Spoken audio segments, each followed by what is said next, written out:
4 crianças estavam vivas em 1993. Seus pais as colocaram em carros, as levaram para o McDonald's equivalente daquele tempo. Jack in the Box. Ninguém sabia que aquele jantar seria o último. Ninguém sabia que a empresa tinha recebido instruções claras. Cozinhem a 155 graus, salvem vidas. Ganhem menos lucro. Jack in the Box escolheu diferente. Cozinharam a 140 graus. Por quê? Porque economizava tempo. Porque fazia mais dinheiro. Porque ninguém tinha morrido ainda. Então ninguém se importava. E então 4 crianças morreram. Seus pulmões pararam. Seus corações pararam. Seus pais enterraram um hobby de infância e culpa que nunca sairia. Essa é a verdade que ninguém fala sobre fast food. Não é o açúcar. Não é o açúcar. Não é a gordura. É que empresas sabem exatamente o que estão fazendo. Sabem o risco. Calculam o risco. Decidem que o risco é aceitável porque o lucro é melhor. E então pessoas morrem. Centenas de pessoas, às vezes crianças, e a empresa continua funcionando porque isso é como o sistema foi construído. Mas aqui está o que vai surpreender você. Isso não é história. É padrão. É repetido. É ainda pior do que você pensa. A carne chegou contaminada. Isso era um fato. Mas a contaminação é invisível. Ninguém a vê, ninguém a sente. A bactéria 1. coli 157H7 é silenciosa. Mata sem aviso. Washington State tinha acabado de escrever uma lei que dizia cozinha a 155 graus. Parecia uma regra burocrática. Era a diferença entre vivo e morto. Entre câncer renal em crianças e câncer renal que mata. Jack in the Box leu aquela lei. Seus gerentes leram, seus executivos leram e decidiram: vamos ignorar. Vamos cozinhar a 140 graus. É 15 graus a menos. Parece pequeno. Não é pequeno. Aqueles 15 graus foram a diferença entre uma bactéria morta e uma bactéria multiplicando-se dentro do corpo de uma criança. Imagina aquilo. O hambúrguer entra.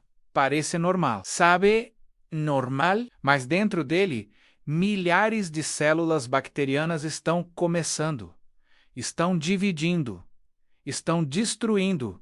E ninguém sabe, a mãe não sabe, a criança não sabe, o corpo da criança não sabe o que está acontecendo até ser muito tarde. Os sintomas, eles começam: dor abdominal severa, diarreia com sangue, febre.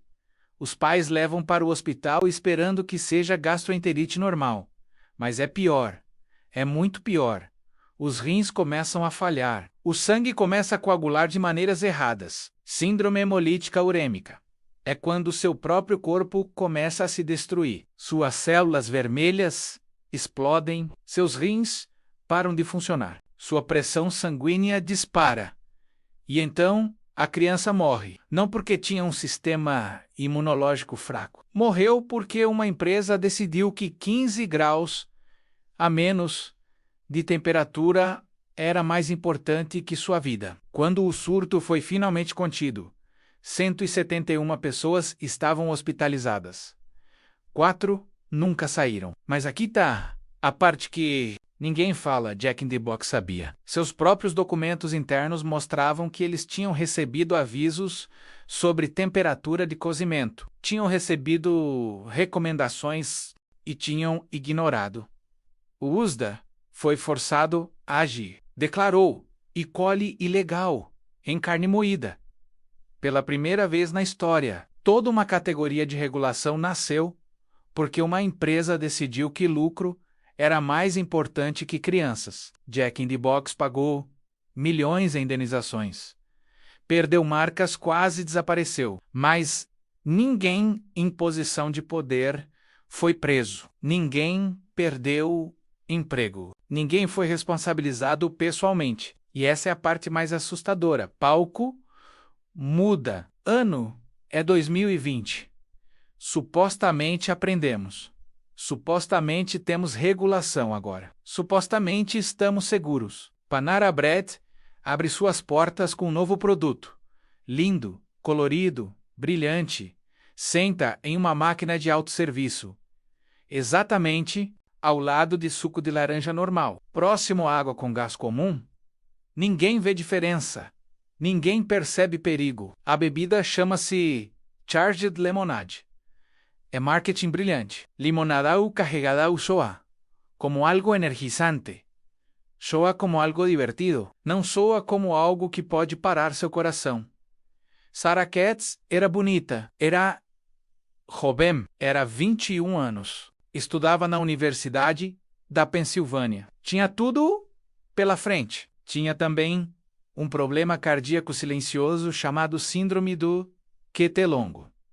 É raro, mas é controlável. Com cuidado, com conhecimento, você vive uma vida normal. Sarah provavelmente não pensava nisso durante o dia. Era simplesmente algo que ela tinha, como ter olhos castanhos.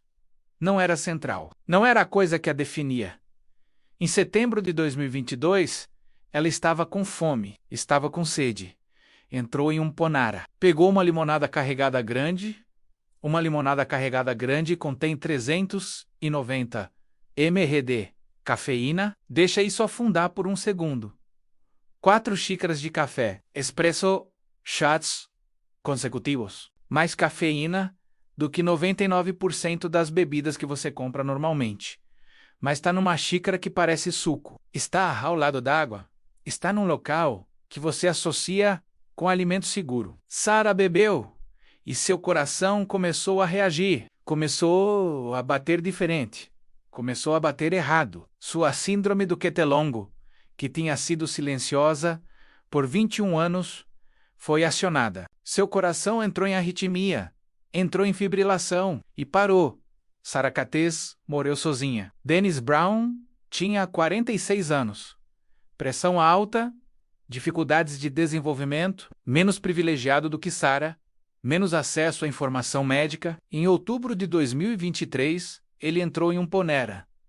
Bebeu uma limonada carregada. Depois, bebeu outra. Depois, bebeu uma terceira.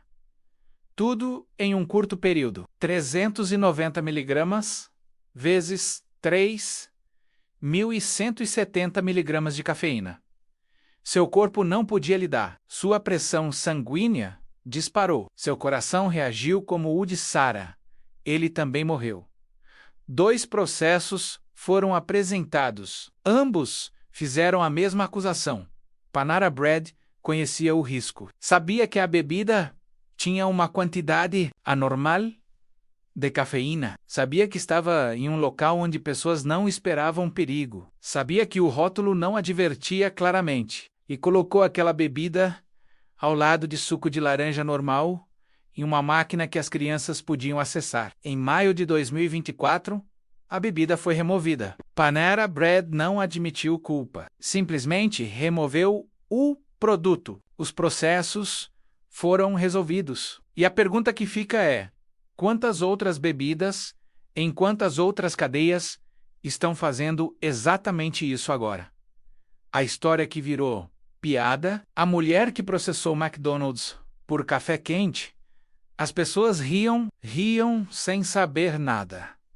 Riam porque a mídia a pintou como ridícula. Riam porque uma corporação gastou milhões em relações públicas para fazer você rir dela. Stella Liebeck tinha 79 anos. Viúva, avó, não era uma pessoa processando por lucro. Era uma pessoa que tinha sido prejudicada e queria que parasse. Em fevereiro de 1992, ela dirigiu para visitar sua filha. Parou em um McDonald's. Pediu café. Colocou entre os joelhos porque seus joelhos eram os únicos lugares onde ela podia segurar com as 2 mãos enquanto dirigia. Queria adicionar creme e açúcar.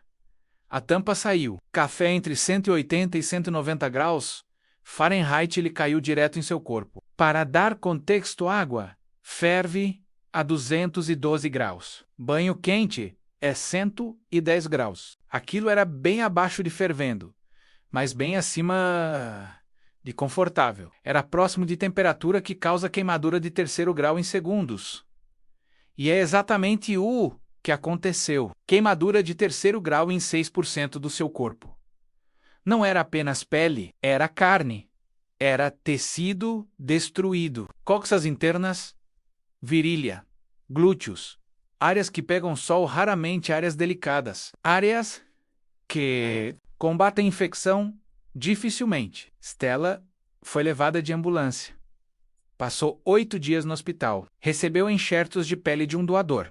Passou 2 anos parcialmente desabilitada. 2 anos onde algumas coisas normais se tornaram impossível, mas aqui está a parte que muda tudo. Durante o julgamento, documentos internos do McDonald's apareceram, e aquilo foi quando a defesa da corporação começou a desmoronar. Entre 1982 e 1992, McDonald's havia recebido 700 reclamações sobre queimaduras causadas por café.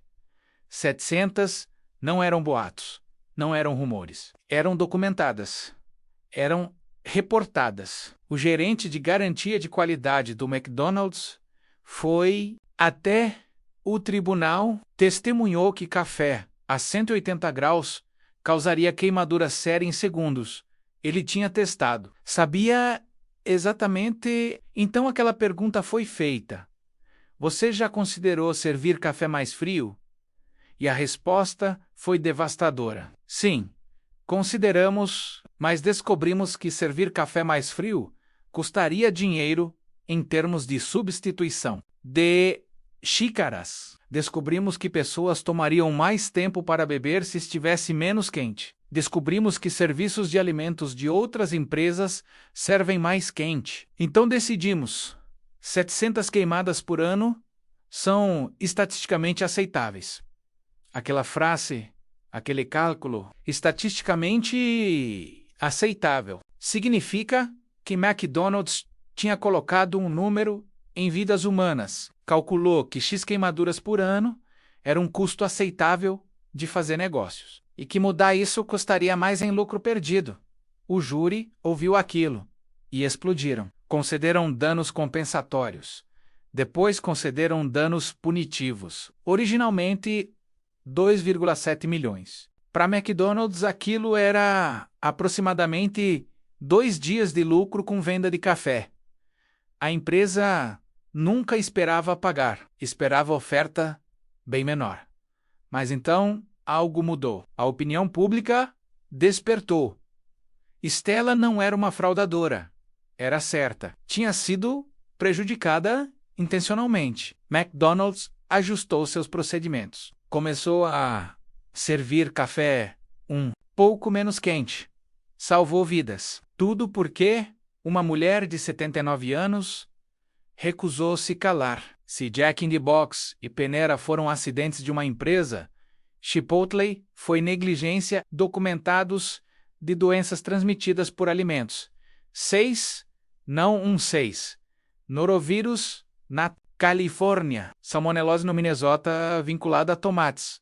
E Quali em 11 estados diferentes, afetando 55 pessoas de forma documentada. Outro norovírus em Boston, que deixou mais de 140 pessoas doentes.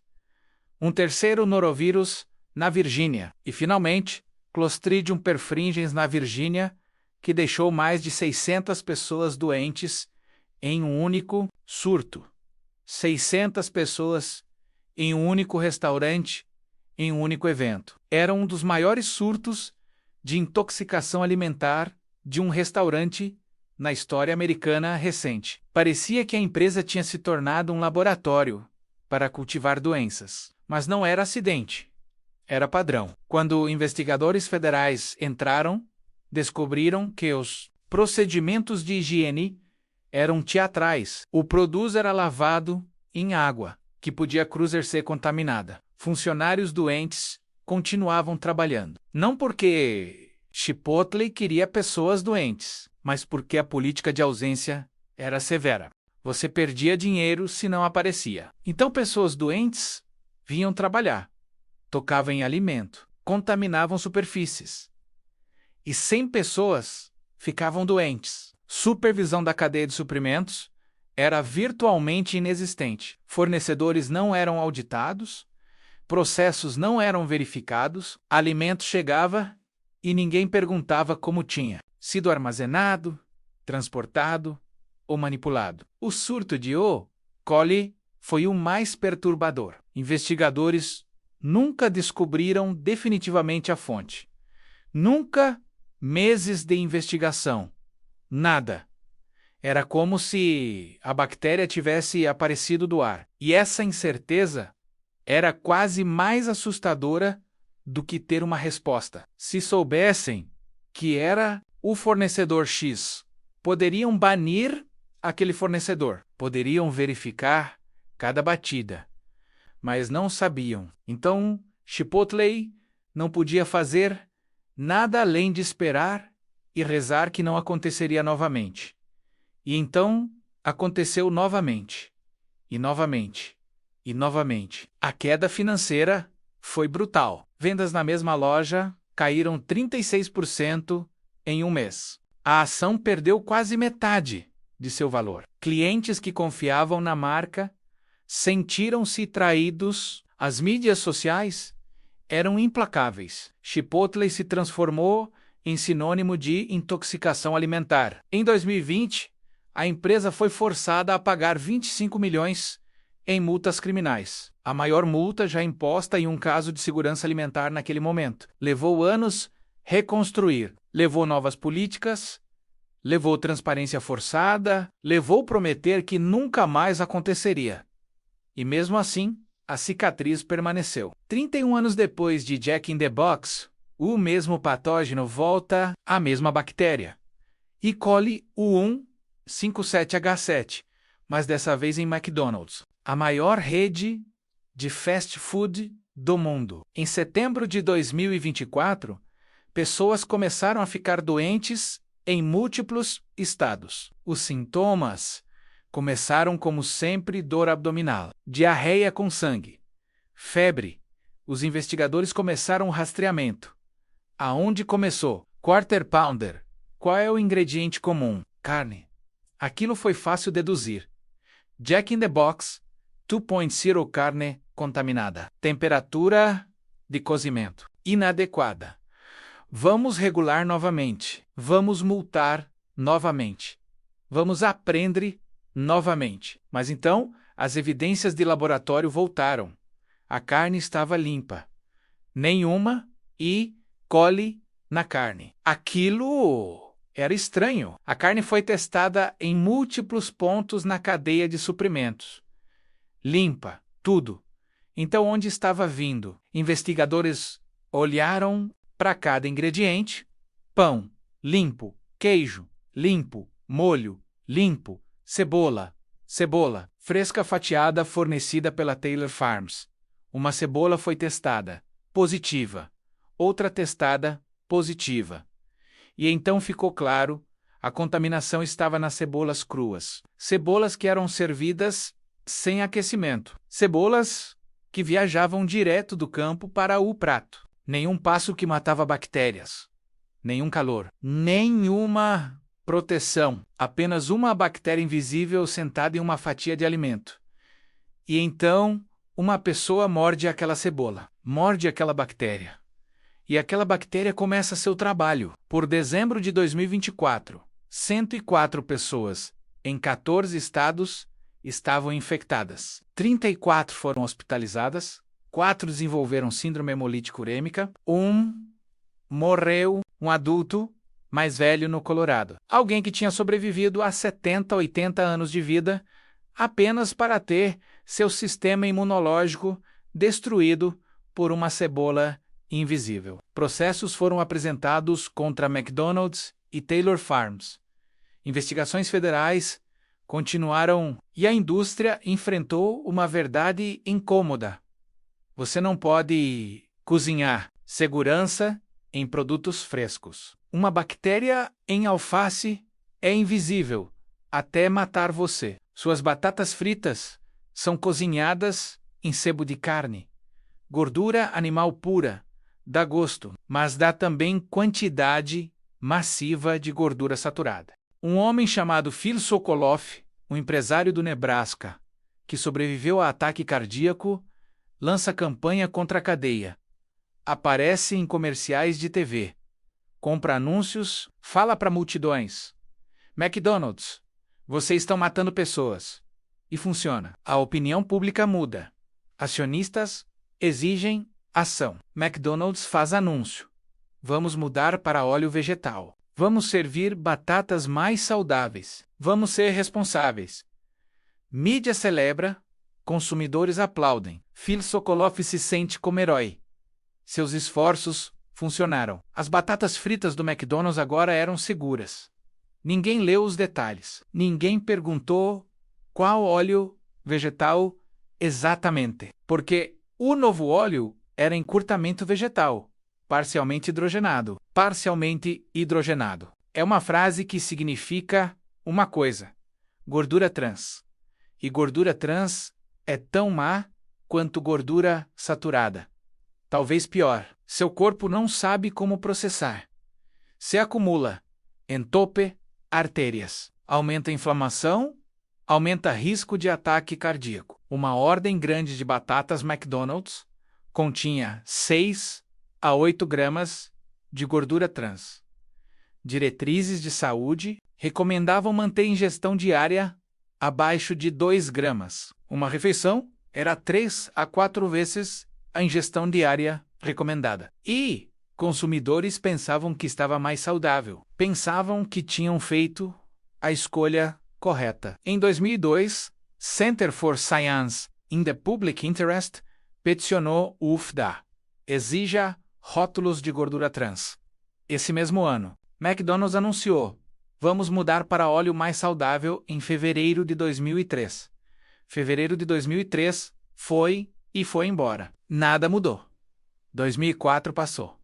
2005 passou. Em 2005, a empresa finalmente se assentou em litígios por não divulgar claramente o atraso. Pagou 8,5 milhões. Admitiu que tinha prometido e não entregado. Em 2006, FDA exigiu rótulos de gordura trans. Agora havia números. Agora, as pessoas podiam ver exatamente quanto eles estavam comendo. Em 2008, McDonald's finalmente completou a transição. 18 anos. 18 anos desde o anúncio original. 18 anos de pessoas comendo gordura trans, achando que estavam fazendo a coisa saudável.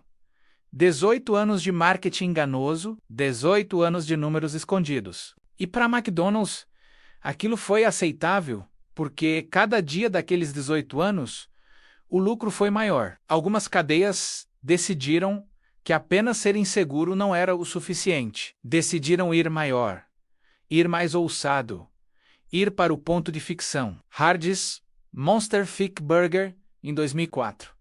2 patês de carne Angus de 1/3 libra.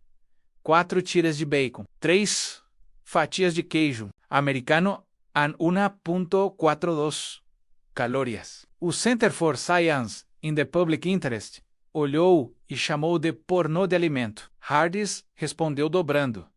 Seu marketing ficou mais agressivo, mais provocativo. Seus comerciais mostravam homens devorando esses sanduíches. Mostravam mulheres seduzidas por seu tamanho. Era marketing que basicamente dizia: isso é errado e você deveria querer. Funcionou, vendas subiram. Wendy's respondeu com o Triple Baconator. 3 patês, 9 tiras de bacon, 1,33 calorias, mas era o sódio que preocupava cardiologistas. 2.000 miligramas em um sanduíche. Diretriz de saúde recomenda não mais que 2.300 miligramas por dia inteiro. Um sanduíche era 87% da ingestão diária. Burger King trouxe o Triple Whopper, 1.160 calorias para o sanduíche sozinho. Adicione batata grande e refrigerante. A refeição chegava a 1.800 calorias. Para uma pessoa média, aquela era a ingestão calórica de um dia inteiro em uma refeição. Introduziram, removeram, reintroduziram. Tudo para manter a conversa. Viva! KFC lançou o Double Day em 2010. 2 filés de frango frito. Nenhum pão, bacon, queijo pepper jack e molho no meio. 540 calorias. Comparativamente moderado pela lista. Mas sua apresentação tornou um evento cultural. A mídia cobriu desproporcionalmente. Pessoas viajavam para experimentar, tornou-se famoso não por nutrir, mas por transgredir. KFC também oferecia Chicken Pot Pie em 790 calorias, 2.000 miligramas de sódio. Não parecia perigoso. Parecia reconfortante? Aquela era a armadilha, seu design disse saudável, enquanto seus números disseram perigoso. Arby's criou algo que começou como piada. Meat Mountain. Não era no menu. Surgiu de um cartaz promocional interno. Mas consumidores começaram a pedir frango ampero, presunto en carne salgada brisket, filé angus, rosbife, bacon, 2 variedades de queijo. Eventualmente, virou um item oficial 1.0 a 1.200 calorias dependendo de como você o pedia. Long John Silver's Big Cat Meal foi o ponto extremo. Em 2013, o CSPU nomeou a pior refeição de restaurante na América. Uma ordem, 3.150 calorias, 19 gramas de gordura trans, 3.700 miligramas de sódio. O número de gordura trans foi tão extremo que chegou ao Congresso. Legisladores debateram por que uma refeição poderia conter mais gordura trans do que as diretrizes de 3 meses. Causou onda de ação regulatória. McDonald's Double Quarter Pounder Meal. É a linha de base. 740 calorias no sanduíche. Batata grande. Refrigerante grande. 1.52 calorias. Um dia de comida. Uma refei. E aquela é a progressão. Cada empresa vendo a próxima e dizendo: podemos fazer pior. Esses itens não matavam como E. coli matava. Seu perigo era mais insidioso, cumulativo, invisível até ser tarde demais. Sonic construiu sua identidade em torno de customização extrema. Seus shakes poderiam ser qualquer coisa. Um shake grande de Oreo e manteiga de amendoim chegava a 1.720 calorias. 100 gramas de gordura, 100 gramas de açúcar. A American Heart Association recomenda não mais que 36 gramas de açúcar adicionado por dia para homens adultos. Um shake era 3 vezes aquela quantidade e era frequentemente vendido com uma refeição, não em vez de uma. Sonic não acidentalmente criou aquilo. Foi engineering. Gordura, açúcar e sal juntos criam algo que a indústria chama de bliss point. É a combinação química que faz seu cérebro dizer mais. É vício. Starbucks Frappuccinos ocupam uma categoria diferente porque são marketed como bebidas de café, não como sobremesas. Um Venti White chocolate mocha frappuccino com chantilly chegava a 460 a 550 calorias, dependendo do mercado. E receita, versões ultra caramelo iam para 600 mais. A questão não era apenas calorias. Era açúcar informal liquidal, que sacia menos que alimento sólido. Se você bebe 500 calorias, seu estômago sente vazio 1 hora depois. Se você come 500 calorias, sente satisfeito por horas. Frappuccinos eram programados para você querer mais. Consumo habitual de bebidas adoçadas com açúcar está associado a risco aumentado de diabetes tipo 2, doença hepática gordurosa, doença cardiovascular. Starbucks começou a vender alguns em tamanhos de até 31 onças. Dairy Queen Blizzard debutou em 1985 e se tornou um dos lançamentos mais bem-sucedidos da história do sorvete. Grandes variedades como Reese's, Peanut Butter Cup ou Oreo frequentemente excediam 1.000 calorias, 100 gramas de açúcar, mais açúcar do que muitas pessoas deveriam comer em um dia inteiro, em uma sobremesa. McDonald's vendeu Triple Thick Shake nos anos 2000, 1.000 mais calorias em versões grandes, açúcar bem nos 3 dígitos e sódio inusitadamente alto para uma bebida. Doce, mais de 500 miligramas. O que conecta todos esses itens é lógica de design que era raramente acidental. Açúcar, gordura e sal juntos podem criar algo hiperpalável, algo que seu cérebro quer mais. Não porque é delicioso, mas porque sua fisiologia foi hackeada. Essas bebidas e sobremesas não eram apenas altas em calorias. Eram construídas para serem impossível de parar, para serem impossível de dizer não, para reprogramarem seu cérebro sobre o que é satisfação. E funcionava. Funcionava tão bem que agora uma epidemia de diabetes tipo 2 afeta centenas de milhões de pessoas globalmente. Centenas de milhões. E a indústria continua vendendo.